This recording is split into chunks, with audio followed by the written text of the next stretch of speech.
اتنی کوٹائی ہے، اتنا قرضہ ہے، تو وہ اپنی جان کو ہلاک کرتے ہیں بازار میں کوٹائی. تو ایسے یہاں بھی ہے. حدیث شریف میں ہے کہ ہر آدمی کی صبح ہوتی ہے، ہر آدمی کی شام ہوتی ہے. یہ دنیا بازار ہے. کچھ لوگ کماتے ہیں اور کچھ لوگ کھوٹ کھاتے ہیں. ربح من ربح و خسر من خسر. یہ کچھ وہ ہیں جو کمائیں گے صبح سے شام تک، یعنی اپنے اعمال کو بناتے ہوئے اپنی زندگی گزاریں گے، تو ان کی کمائیاں ہوتی رہتی ہیں، ان کا نفع بڑھتا رہتا ہے، ان کی آمدنی. اور کچھ ایسے ہیں کہ وہ کھوتے ہی رہتے ہیں اور کھوٹ میں اترتے ہیں اور بوجھ ان پر ہو جاتا ہے. یہ دنیا ہار جیت کا میدان ہے. کچھ لوگ ہارتے ہیں، کچھ لوگ جیتتے ہیں.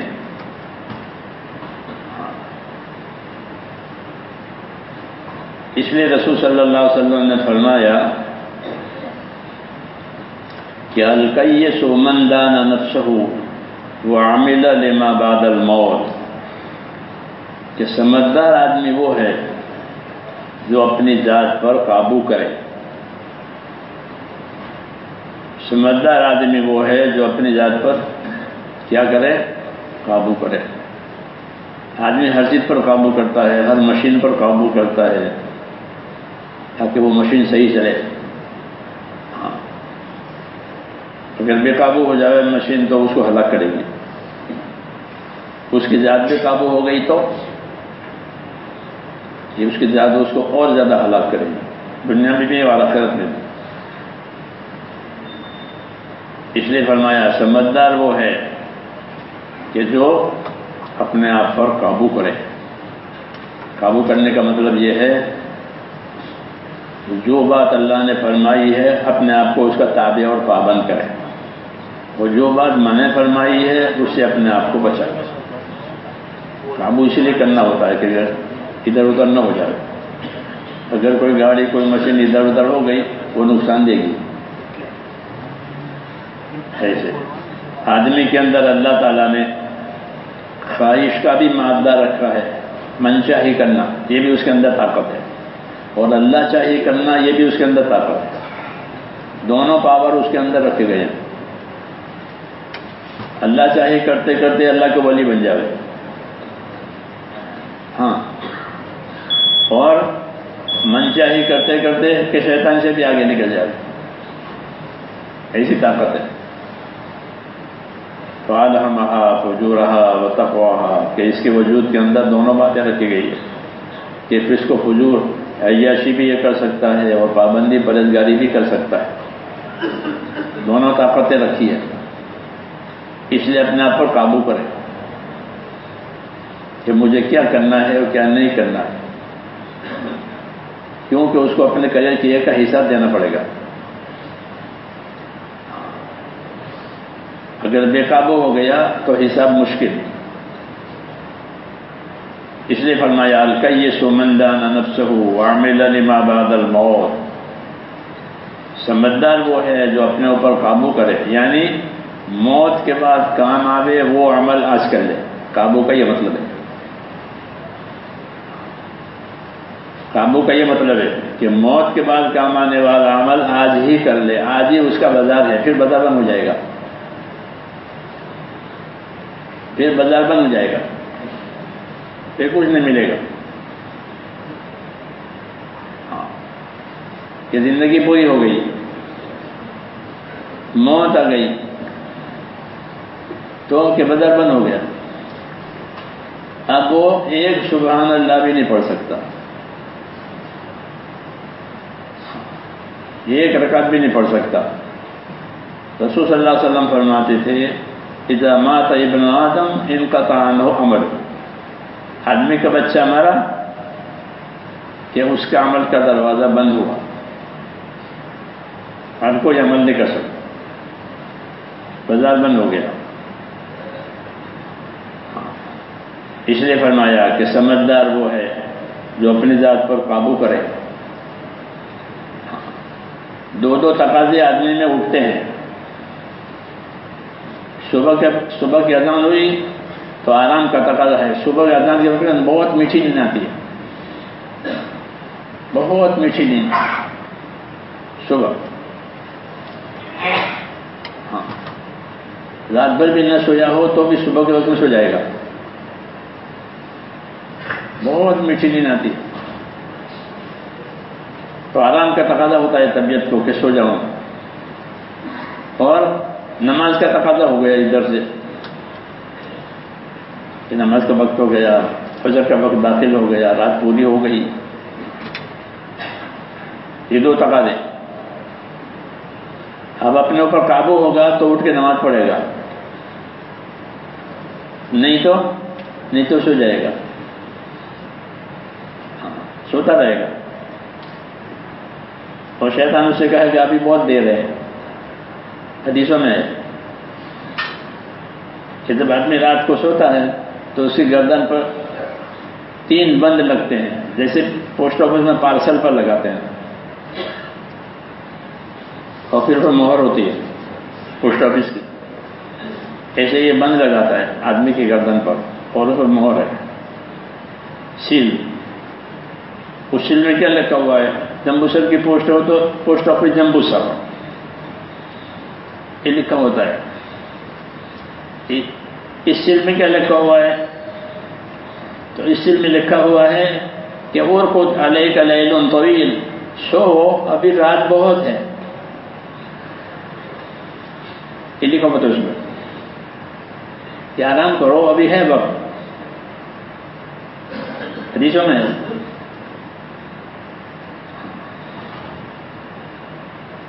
تو وہ سوتا ہے کہ ابھی بہت دیر ہے. گھڑی ہے, موبائل ہے, سب کچھ ہے, لیکن چیزوں سے عمل نہیں بنتا, فکر سے عمل بنتا ہے. ہاں, گھڑی دیکھ کے ہی سو جائے گا کہ ابھی تو دیر ہے. جب گھڑیاں نہیں تھی تو لوگ پابند زیادہ تھے, وقت بھی پہچانتے تھے کہ وقت ہو گیا نہیں ہوا. تو اس میں لکھا ہوا ہوتا ہے شیطانی مہر پر کہ اور قد علیک لیل طویل, آرام کر لو ابھی بہت دیر ہے. سو گیا, پھر آنکھ کھلی, پھر وہی مشورہ اندر سے ملا کہ ابھی بہت دیر ہے. پھر جاگا, پھر اندر سے ہی مشورہ ملا کہ ابھی بہت دیر ہے. پھر یہاں تک کہ فرمایا کہ وہ فجر بھی گئی اور نماز بھی گئی اور سورج نکل آیا. پھر یہ جگہ اور اس کی نحوست یہ ہوئے کہ فرمایا شیطان نے اس کے کان میں پیشاب کر دیا ہے. اس لیے یہ دن بھر دین کے کاموں میں سست رہے گا, طبیعت چلے گی ہی نہیں دین کے کاموں پر, کیونکہ شیطان نے اس کے کان میں پیشاب کیا ہے.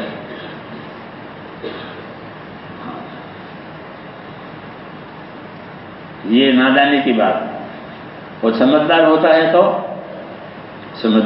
ہے تو وہ اوڑھنے کا چادر پھینک دیتا ہے اور اٹھ کے کھڑا ہو جاتا ہے. حضور صلی اللہ علیہ وسلم فرماتے جب رات میں آنکھ کھلی اور وقت ہو گیا, آدمی اٹھ گیا اور اللہ کا نام لیا, الحمدللہ لا الہ الا اللہ, کلمہ پڑھ کے اٹھ گیا, دعا پڑھ کے اٹھ گیا, تو جو 3 بند لگائے تھے ایک بند کھل جائے گا. پھر وضو کرے گا, دوسرا بند کھل جائے گا. نماز پڑھے گا, جتنی توفیق ہو تو تیسرا بھی کھل جائے گا. اب اس کی طبیعت سست نہیں ہوگی, سست ہوگی.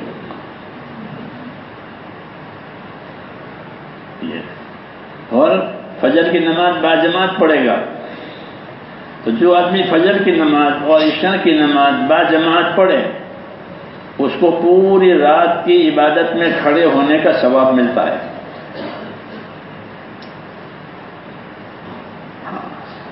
پوری رات کھڑے ہونے کی طاقت ہم لوگوں میں نہیں ہے. یہ مغرب سے لے کر کے فجر تک کھڑا رہے اللہ کے سامنے، اس کی کس میں طاقت ہے؟ لیکن اللہ تعالیٰ کہ اللہ اپنے فضل سے یہ دیتے ہیں، یہ آسانی کی ہمارے لیے کہ عشاء جماعت سے پڑھی تھی، پھر فجر جماعت سے پڑھی، تو ان دونوں زمانوں کے درمیان کا جو وقت نماز کا ہے وہ پورا گویا اس نے عبادت میں اللہ کے سامنے کھڑے ہو کر گزارا، ایسا ثواب اس کو ملے گا۔ سارا سال اگر عشاء اور فجر جماعت سے پڑھا کرے تو 360 راتیں عبادت کی ہو گئی۔ 50 سال زندہ رہا تو ایسا ہی ہوگا، 50 برس تک۔ اس میں شب قدر ہوگی تو وہ بھی آ جائے گی۔ شب قدر سال سے تو باہر جائے گی نہیں، جب سال میں رہے گی، چاہے رمضان میں رہے چاہے دوسرے مہینے میں رہے، تو اس کو شب قدر بھی مل جائے گی۔ اس لیے اپنے اوپر قابو کرنے کی ضرورت ہے۔ یہ میں نے اس لیے بات کہی کہ اگر اپنے قابو ہے تو اٹھ جائے گا، نہیں تو بے قابو ہے، پڑا رہا تو یہ کھوٹ میں ہے۔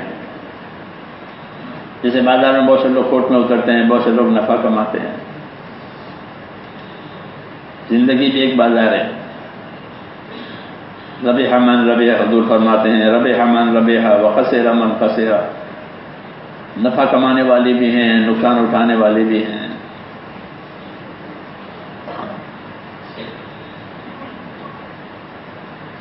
اس لیے میرے دوستو، اپنی زندگی کو غنیمت سمجھنا اور اپنے دین کو خدا کی نعمت سمجھنا۔ سب سے بڑی نعمت وہ اللہ کا دین ہے، سب سے بڑی نعمت۔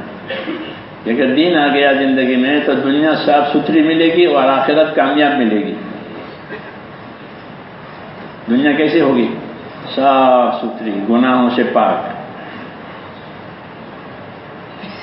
ایسی زندگی دین کی وجہ سے، گناہوں سے پاک زندگی ہے، دین پر چلنے کی وجہ سے۔ تو دنیا پاک ہوگی، صاف، نہ کسی کا حق مارا ہے، نہ خدا کا حق چھوڑا ہے، ہاں پاک صاف زندگی ہے، دین والا ہے، تو زندگی پاک ہوگی اور آخرت کہ آخرت کامیاب ہوگی۔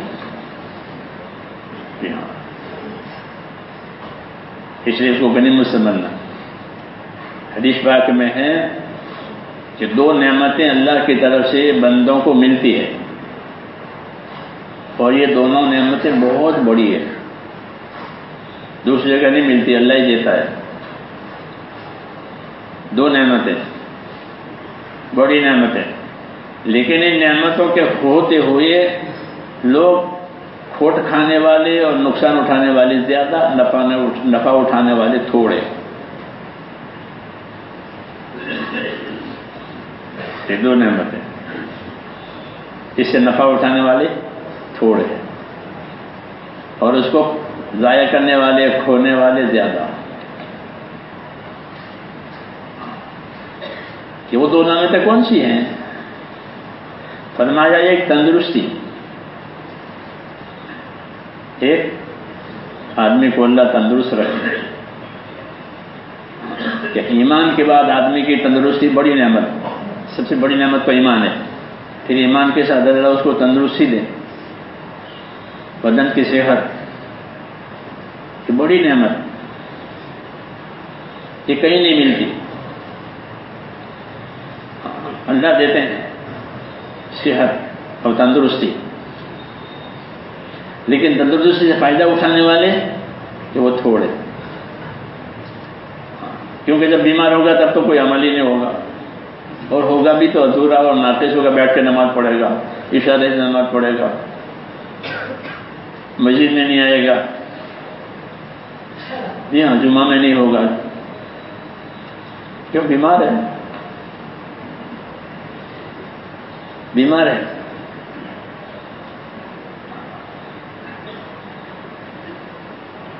تندرستی سے فائدہ اٹھانے والے تھوڑے، اپنی تندرستیوں کو راحت میں اور دوسری چیزوں میں کھوتے ہیں، غفلت میں۔ حالانکہ تندرستی اتنی بڑی نعمت ہے کہ ایک سبحان اللہ جو ہے بولے تو احد پہاڑ سے بڑا اجر ہے اس کا.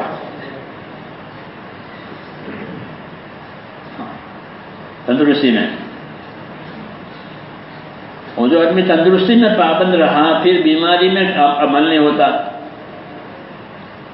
آنکھیں چلی گئی، جب تک آنکھیں تھی بہت پابندی سے مسجد میں آ جاتا، نماز بھی پڑھتا تھا، تلاوت بھی کرتا تھا، کہ اب جب آنکھیں چلی گئی ہے کہ ہاں کیونکہ تندرستی میں پابند تھا تو اللہ آنکھیں چلی جانے کے بعد بھی اس تندرستی میں جتنے عمل ہوتے تھے اس کا ثواب مفت میں اللہ دے گا. ریٹائر ہے، ریٹائر کو پینشن ملتا ہے بیٹھے بیٹھے.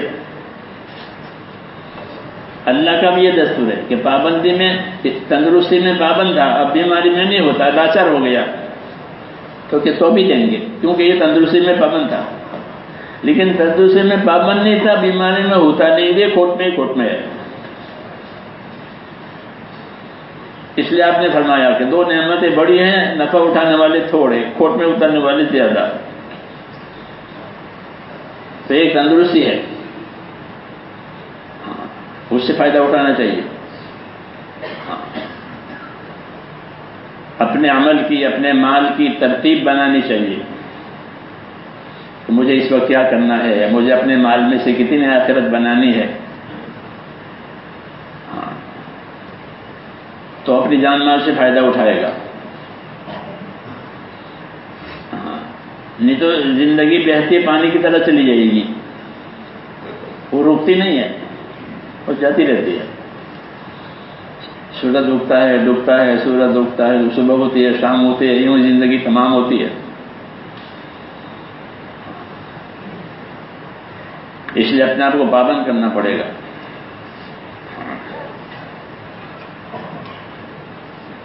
بغیر پابندی کے کام ہوتے نہیں ہیں. پابند کرے اپنے آپ کو. بندگی کا معنی یہ ہے پابندی. انسان بندہ ہے تو بندہ کیا کرے گا کہ بندگی کرے گا، خدا خدائی کرے گا، اور بندہ کہ بندہ بندگی کرے گا. تو بندگی کا کیا مطلب ہے کہ بندگی کا مطلب یہ کہ اپنے آپ کو پابند کرنا، کہ کسی کام میں ہمارا نفع ہے، کسی کام میں ہماری آخرت بنتی ہے، ثواب ہے، اللہ نے حکم دیا ہے کہ ہم اس کے پابند ہو جائیں گے. اپنے آپ پر قابو کرے گا تاکہ وہ عمل فوت نہ ہو. اینٹ پر اینٹ رکھنے سے دیوار بنتی ہے، عمارت تیار ہوتی ہے. ایسے ہی عمل کرنے سے کہ آدمی اس کی جنت بنے گی. روز عمل اوپر جاتا ہے، جیسے عمارت ہوتے نہیں تو مٹیریل آتا ہے، لوہا آ رہا ہے، اینٹیں آ رہی ہے، ریت آ رہا ہے، سیمنٹ آ رہی ہے، اور کاریگر کام کر رہے ہیں. ایسے فرشتے کہ فرشتے اس کی جنت بنائیں گے.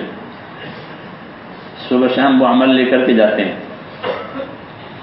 وہ جنت بناتے ہیں. اور جب وہ پابند نہیں ہوتا تو پھر وہ رک جاتا ہے. جیسے سیمنٹ نہیں ہے، لوہا نہیں ہے، اینٹیں نہیں ہے، کام پڑا ہوا روکا، یہ کیا ہے کہ مال نہیں آتا.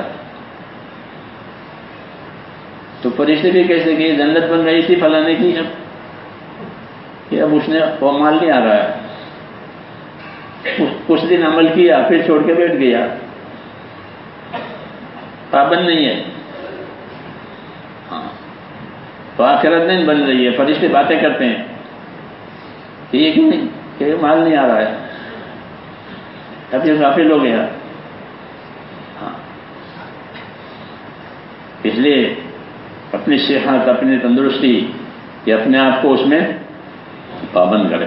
نمازوں کا پابند، سب سے زیادہ ضروری نمازوں کی پابندی ہے. نمازوں کی پابندی اس کو باقی عملوں کی پابندی پر ڈالے گی سب سے زیادہ. بہت تاکید ہے نماز کی. 700 جگہ تو قرآن شریف میں ہے. نماز قائم کرو، نماز کی حفاظت کرو، یہ حکم ہے. نماز پڑھو نہیں کہا ہے. نماز پڑھ لو جیسے وہ سیدھی الٹی سیدھی، ایسے نہیں کہا کہ نماز قائم کرو. ہاں کسی چیز کو قائم کرنے میں بہت کچھ کرنا پڑتا ہے، اور نماز کی حفاظت کرو، یہ فرمان، یہ حکم ہے قرآن شریف میں دونوں اس طرح سے، یہ نہیں کہ نماز پڑھ لو الٹی سیدھی دیر سویر کرنے سے نہیں، یہ تو اللہ کا حق ہے، نماز اللہ کا حق ہے، کیونکہ عبادت اللہ کے سوا کسی کی ہوتی نہیں ہے،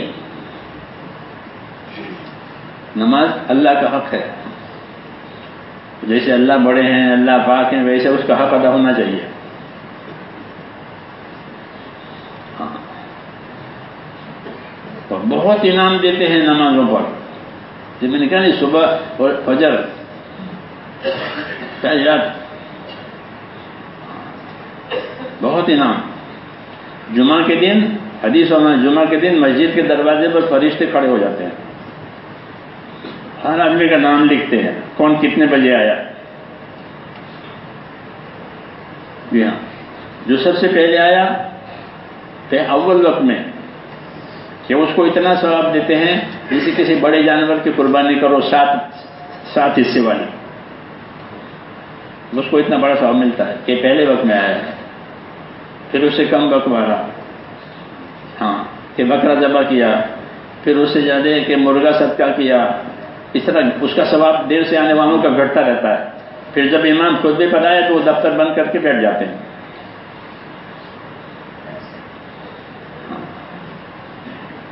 سب چیزیں ترتیب سے ہے اللہ کے یہاں سے۔ یہ جمعہ کا دن، اس کی بڑی فضیلت ہے، جمعہ کی رات بھی جو گزری وہ، اور یہ دن بھی حدیثوں میں ہے کہ جمعہ کا دن روشن اور جمعہ کی رات چمکتی ہوئی۔ مجھ پر جمعہ کے دن زیادہ سے زیادہ درود شریف پڑھا کرو، حضور فرماتے تھے، تمہارا درود میرے سامنے پیش ہوتا ہے کہ فلانے نے یہ آپ درود پڑھا ہے،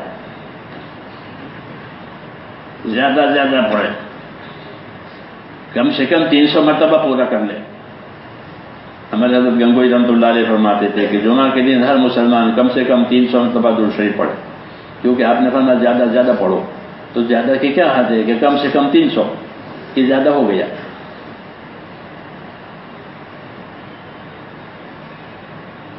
یہ سب کمائی کی باتیں ہیں، تندرستی میں کما لے آدمی، تو بیماری بھی نہیں ہوگا۔ تو ایک تندرستی بڑی نعمت، اور ایک فرصت بڑی نعمت، کہ آدمی فری ہے، کچھ نہیں ہے، اللہ نے سب دے رکھا ہے، کھانا پینا سب کچھ، کم نہیں کرتا، کیا کریں، میں تو فری ہوں۔ کہ فری کی بڑی نعمت آخرت بنانے کے لیے کہ فارغ ہے، کیونکہ آدمی کسی الجھن میں پھنس گیا، پھر گیا۔ میں دلی میں تھا تو ہمارے گھر میں سے بیمار ہو گئی، رمضان آیا، اب وہ اسپتال میں ہے، الجھ گیا میں، اسپتال جانا آنا، تراویح روزہ، ایک الجھن کھڑی ہو گئی، بہت مشکل پڑا۔ ادھر رمضان ہے، ورنہ رمضان میں فراغت ہوتی ہے، پھر رات دن عبادت میں گزرتے ہیں، بڑی بڑی عبادتیں کرتے ہیں، صلاۃ و تسبیح پڑھتے ہیں، دعائیں مانگتے ہیں، تلاوتیں ہوتی ہے، اب نہیں ہونا، کیوں کہ الجھن آ گئی، پھر بیمار ہو گئی، اب فرصت نہیں ہے۔ میں نہیں ہوں بیمار، لیکن ایک الجھن کڑی ہو گئی۔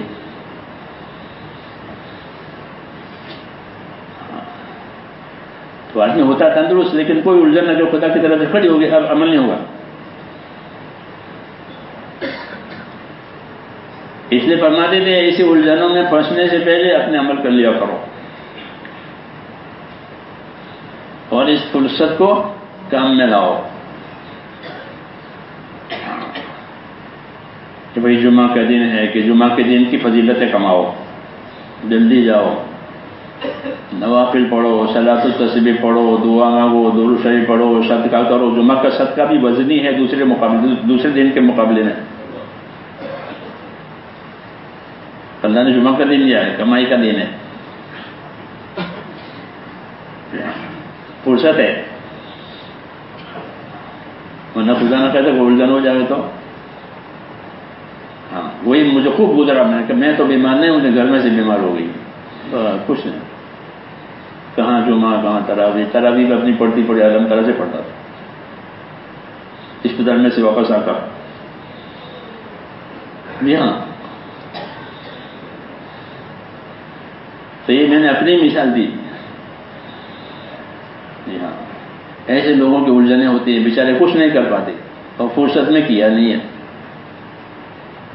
اس لیے حضور نے فرمایا کہ اپنی فرصت کو اپنی صحت کو کام میں لاؤ.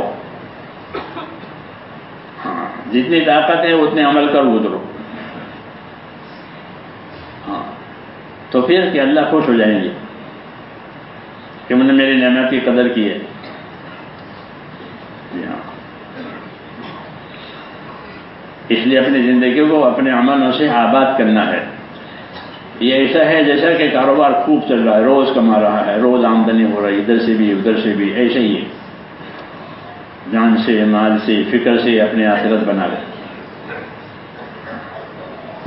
دیندار بن کر زندگی گزارے, دنیا دار نہ بنے. مسلمان دنیا دار ہوتا ہی نہیں ہے, کافر دنیا دار ہوتا ہے. کافر تو وہ اللہ کو آخرت کو مانتا نہیں, وہ دنیا دار ہے.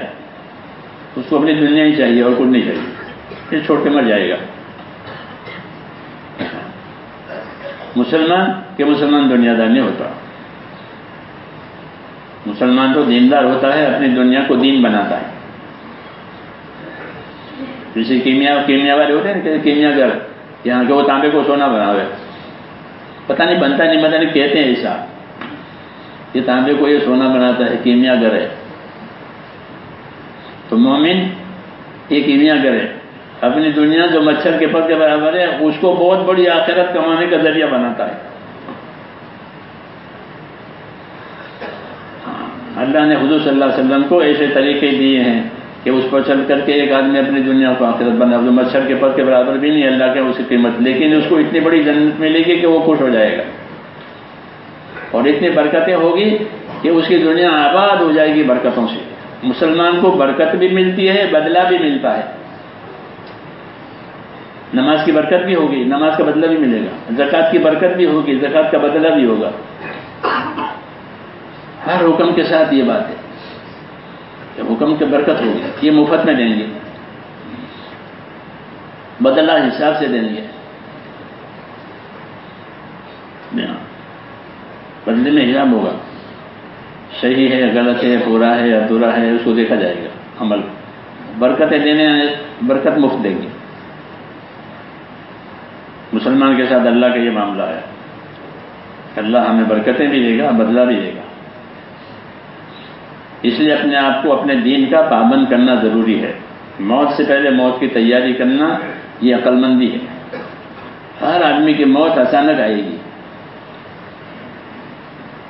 اچانک آئے گی. الموت ہو جاتی بغتۃ, کہ موت اچانک آئے گی. لوگ باتیں کرتے ہیں, پھر تو ہمارے ساتھ باتیں کرتے تھے, اب تو جیسا چائے پیتی, ابھی یہ کرتے ہیں لوگ. ہر یہ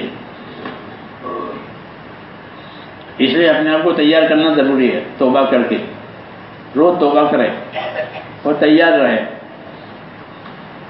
جب بلاوا آئے تو چلے جائیں گے. توبہ کر کے اللہ سے صلح کر رکھی, اب اللہ ناراض نہیں ہے.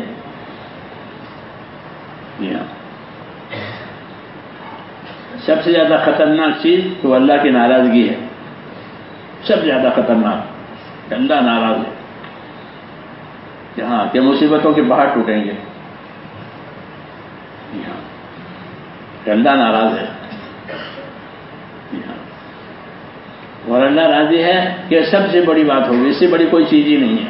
رضوانوں میں اللہ اکبر, اللہ کا خوش ہو جانا سب سے بڑی بات. کہ اللہ اسے خوش خوش ملیں گے, خوش ہو جائے گا وہ اللہ کی ملاقات پر. اس لیے میرے بھائیوں اس کے ارادے کرو, انشاءاللہ اپنی زندگی پابند ہو کر گزارنی ہے. آزادی مسلمان کے لیے نہیں ہے, آزادی بربادی ہے. آزاد پھر رہے ہیں, آوارہ پھر رہے ہیں, کہ بربادی ہے. اس کے لیے ہم کو اللہ نے حیات نہیں دی ہے. اللہ مجھے بھی توفیق عطا فرمائے, آپ کو بھی توفیق عطا فرمائے.